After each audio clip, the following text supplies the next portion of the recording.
नमस्कार, आप देख रहे हैं न्यूज 18 राजस्थान। आप सबके साथ मैं हूं प्रियंका राय। एक नजर डालेंगे 30 मिनट में 33 जिलों की खबरों पर। राजधानी जयपुर के पॉश कॉलोनियों में चोरी करने वाले एक शातिर युवक को चित्रकूट थाना पुलिस ने गिरफ्तार किया। आरोपी के कब्जे से चुराया गया सामान भी बरामद किया गया। चित्रकूट थाने में स्पेशल टीम के कांस्टेबल रविंद्र सिंह की सूचना पर गिरफ्त में आया आरोपी हसनैन मूल रूप से उत्तर प्रदेश का रहने वाला है। जयपुर में भूकंप जैसी आपदा से बचाव के लिए मॉक ड्रिल रखा गया। मानसरोवर मेट्रो स्टेशन पर शनिवार रात 11 बजे भूकंप जैसी आपदा से निपटने के लिए ये मॉक ड्रिल किया गया। रिहर्सल के दौरान रेस्क्यू टीम भूकंप की जानकारी से 10 से 12 मिनट के मौके पर पहुंच गई। इस ऑपरेशन में NDRF, SDRF, police, fire brigade, चिकित्सा विभाग की टीम मौके पर मौजूद रही।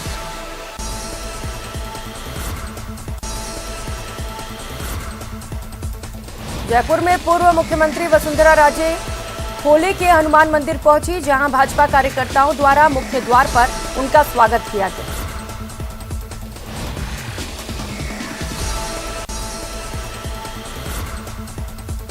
बीकानेर की नोखा पुलिस थाने में एक विवाहिता ने निजी कंपनी के कर्मचारी पर रेप और ब्लैकमेलिंग का मामला दर्ज कराया।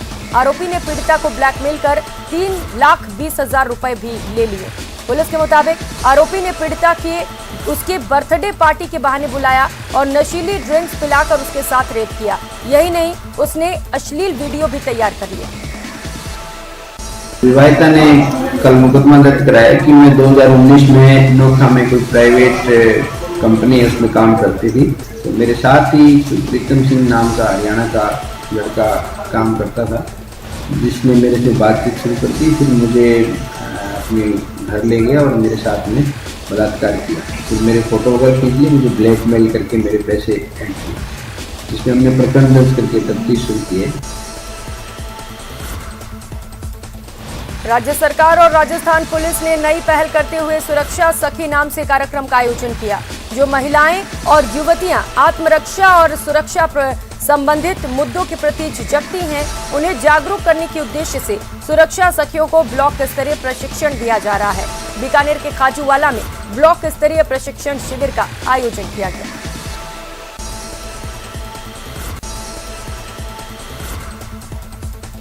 नागौर जिले के लाडनू क्षेत्र में हुए सड़क हादसे में 2 लोगों की मौत हो गई, वहीं 2 लोग घायल हो गए। ये हादसा लाडनू की सुनारी रोड पर हुआ, जिनमें एक कार अनियंत्रित होकर दीवार से टकरा गई। हादसे में एक सवार ने मौके पर ही दम तोड़ दिया, तो वहीं दूसरे ने अस्पताल जाके सही। बारां जिले में सोयाबीन की फसल खेतों में काट कर रखी गई थी, लेकिन पिछले दिनों हुई बेमौसम बारिश के कारण खेतों में रखी फसल खराब हो गई। सोयाबीन के अलावा उड़द और धान की फसलों को भी नुकसान पहुंचा है। फसलों में हुए नुकसान के चलते किसानों को मुश्किलों का सामना करना पड़ रहा है। बेहाल किसानों ने अपनी मेहनत की फसल को आग के हवाले कर दिया।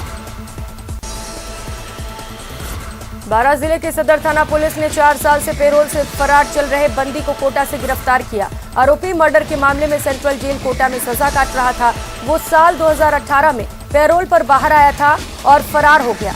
उसके खिलाफ कोटा के नयापुरा थाने में मुकदमा दर्ज हुआ था।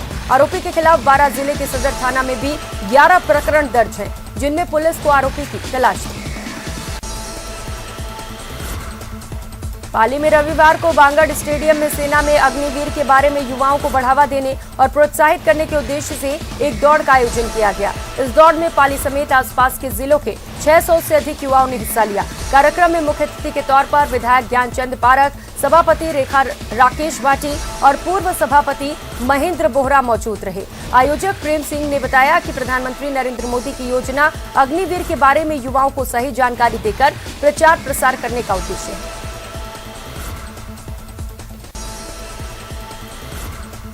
और अब बात पाली की, जहां किसान महापड़ाव के दौरान मांगे नहीं मानी गई और बाद में किसान संघर्ष समिति सुमेरपुर आहोर के अध्यक्ष जयेंद्र सिंह गलथनी सहित 53 लोगों के खिलाफ सांडेराव थाने में मामला दर्ज किया गया, जिसमें नेशनल हाईवे जाम करने, राज्य कार में बाधा पहुंचाने, पुलिस के साथ धक्का मुक्की कर लोगों को भड़काने का आरोप लगाया गया। मामला सांडेराव थाने के प्रभारी सरजील मलिक ने दर्ज किया है।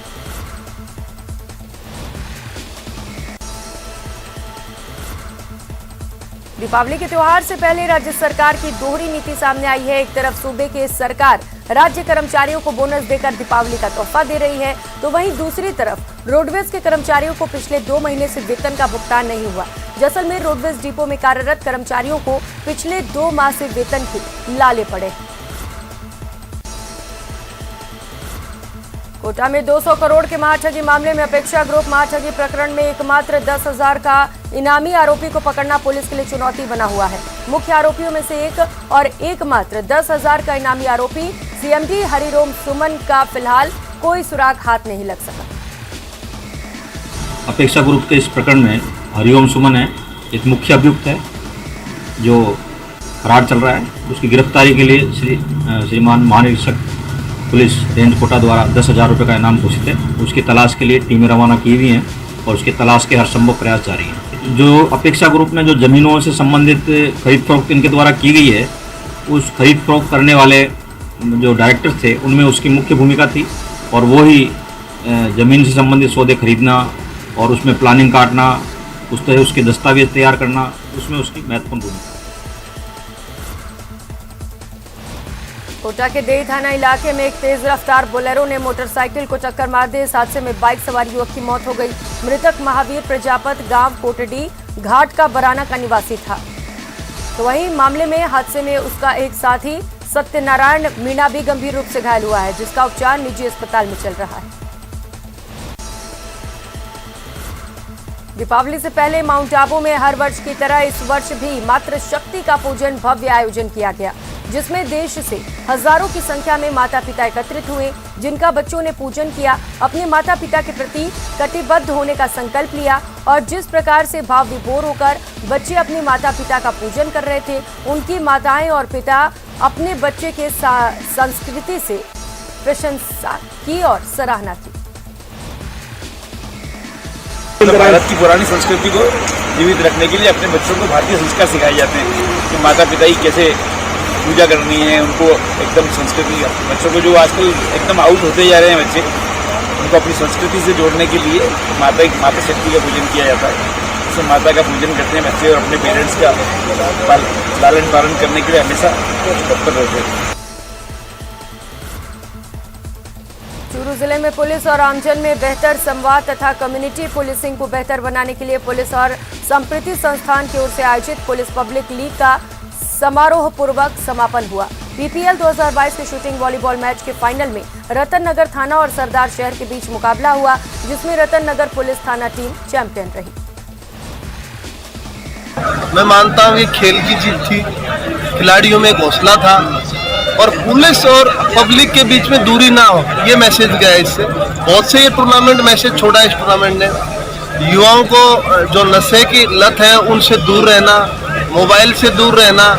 Police public league shooting volleyball की एक प्रतियोगिता समस्त चूरू जिले में पुलिस प्रशासन और आमजन जो है एक साथ एक टीम में इस प्रतियोगिता में हिस्सा ले रहा है। आज उसका समापन हुआ है। इस समापन में जो ग्रैंड फिनाले है उसमें रतन नगर टीम पीपीएल 2022 की चैंपियन बनके उभरी है।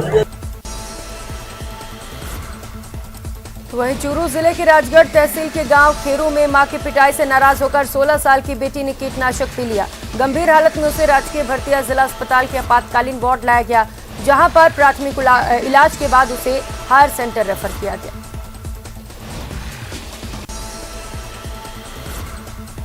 सीकर की सदर थाना पुलिस ने एक व्यक्ति की मौत के मामले में उसकी पत्नी और साली को गिरफ्तार किया। इनको आत्महत्या के लिए उकसाने के आरोप में गिरफ्तार किया गया।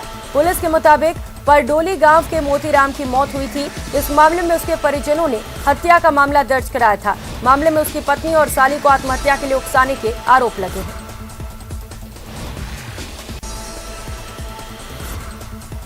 श्रीगंगानगर जिला से विधिक सेवा प्राधिकरण के द्वारा अंतर्राष्ट्रीय ग्रामीण महिला दिवस के अवसर पर ग्रामीण महिलाओं के लिए विविध जागरूकता शिविर का आयोजन किया गया। विधिक जागरूकता शिविर में जिला और सेशन न्यायाधीश, एडीजे, मुख्य न्यायिक मजिस्ट्रेट ने शिविर में उपस्थित ग्रामीण महिलाओं को उनके कानूनी हक और अधिकारों के बारे में जानकारी दी। राज्य विधिक सेवा प्राधिकरण के निर्देशानुसार जो कार्यक्रम रखे गए हैं उनमें विशेष रूप से करीब 60 लाख के आसपास पीड़ित प्रतिकर की सहायता दी गई है और जिन लोगों ने राष्ट्रीय लोक अदालत में बेहतरीन और उत्कृष्ट कार्य किए हैं, उनको भी इस कार्यक्रम के माध्यम से सम्मानित किया गया है। आज का दिन जो है वो हम महिलाओं के जो ग्रामीण परिवेश में महिलाएं रह रही हैं उनके विधिक अधिकारों के बारे में जागरूकता लाने के लिए वो किस प्रकार से कानूनी सहायता ले सकती हैं, इसके लिए आयोजन किया गया है। श्रीगंगानगर के जवाहर नगर थाना क्षेत्र में स्थित राजस्थान वसुंधरा ग्रामीण बैंक में चाकू की नोक पर लूट के इरादे से आए बदमाशों को बैंक की महिला मैनेजर और अन्य बैंक कर्मियों ने धर दबोचा। दरअसल दावड़ा कॉलोनी का रहने वाला 29 साल का आरोपी नकाब पहनकर चाकू की नोक पर बैंक लूट के इरादे से घुसा था और चाकू की नोक पर ही उसने बैंक कर्मियों को बंधक बनाने की कोशिश की।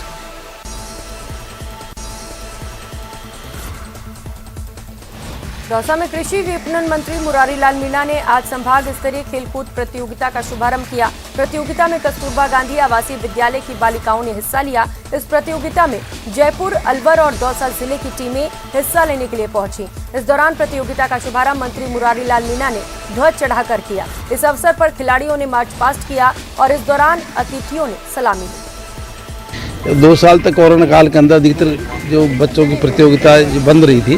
पहले तो हमारी सरकार ने ग्रामीण ओलंपिक जो चालू किया था उसका बड़ा रेस्पॉन्स ज़बरदस्त मिला था और एक अच्छा खुशी का माहौल सारे गांव में था। अब संभागीय स्तरीय प्रतियोगिता जो आवासीय विद्यालयों के हैं कस्तूरबा गांधी के, उसका भी हमें सौभाग्य मिला। दौसा वालों की प्रतियोगिता का आयोजन हमारे सभी अधिकारी कर्मचारियों ने यहाँ पे दौसा में किया है। हम चाहते हैं कि अच्छा मैसेज दौसा के लिए हमारी बच्चियाँ लेके जाएं। जिला स्तर पर आयोजित जो प्रतियोगिता है ये समग्र शिक्षा के अधीन प्रतियोगिता कस्तूरबा आवासीय विद्यालयों की बालिकाओं की है और संभाग स्तर की ये प्रतियोगिता आयोजित हो रही है। इसमें दौसा, जयपुर, अलवर, कस्तूरबा गांधी संभाग के जो जिला स्तर से विजयी रहे हैं वो बालिकाएं इसमें भाग ले रही हैं। तो दौसा में शुद्ध के लिए युद्ध अभियान के तहत अब तक 29 नमूने लिए गए हैं, जिनमें से 7 नमूनों की रिपोर्ट भी सामने आ चुकी है।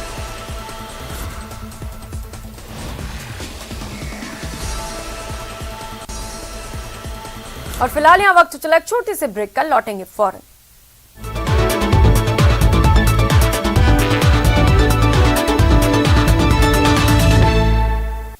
कांग्रेस का घमासान, कल मतदान।